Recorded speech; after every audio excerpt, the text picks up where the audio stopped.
Hi everyone!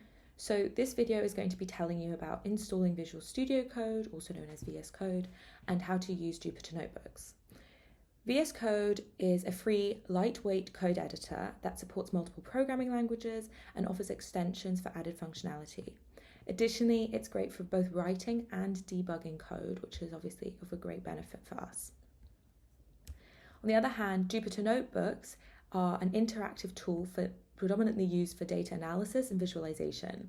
It lets you write code, display results, and include explanatory text all within one document, making it very perfect for data science and machine learning projects. So here we have the installation guides for VS Code. VS Code is just an application that you will download onto your laptop. So VS Code for Mac can be followed through the first link, Windows the second, and Linux through the third.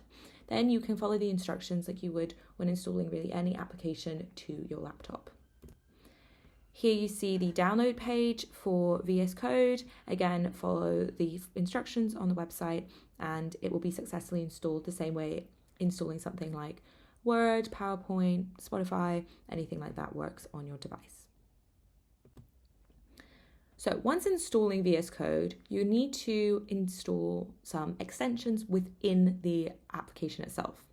So to do this, you need to open the app the way you would normally go about opening really any app on your device. And then once opening, you're going to see a screen that has this component. And you need to click onto the extensions icon, which is this one at the bottom, and then search for Python. And then after doing the Python one, you need to search for Jupyter. For the Python, you need to install this Python component, and this will enable you to be able to use the Python coding language within VS Code. For the use of Jupyter, you need to then install Jupyter like this way. However, it is important to note that once installing this, you will have multiple additional extensions showing up in your extensions in your extensions library.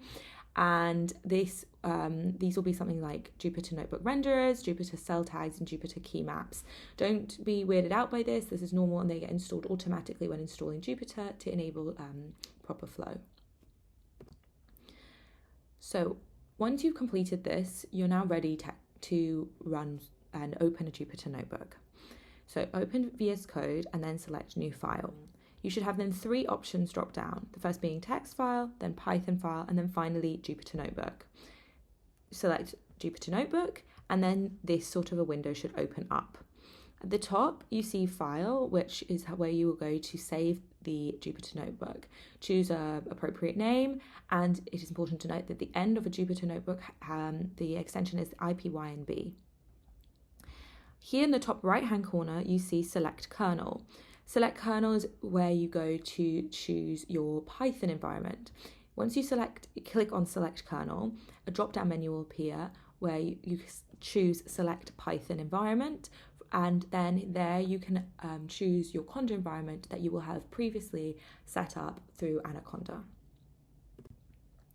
And now finally onto actually working with Jupyter Notebook.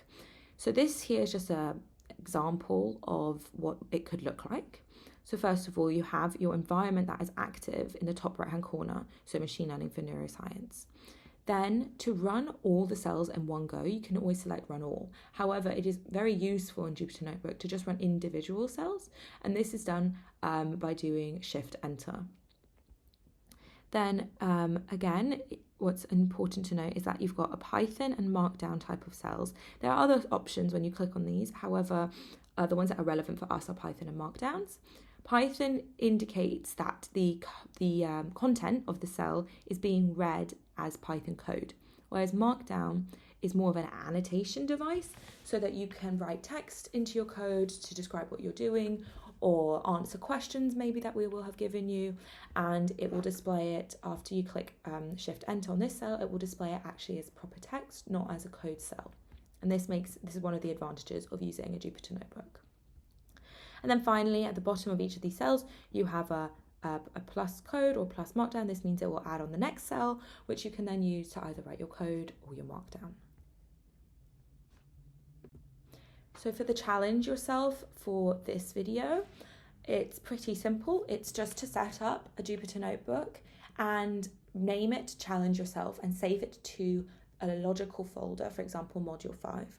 In the next lot of videos, we will have further challenge yourselves, where you will have to code, and therefore we were hoping that you could save all of your findings into one Jupyter notebook, make a markdown to be like challenge yourself, video 5, and then the answers for that, so that you can easily refer back to your findings and answers in the future. Good luck, and see you in the next video.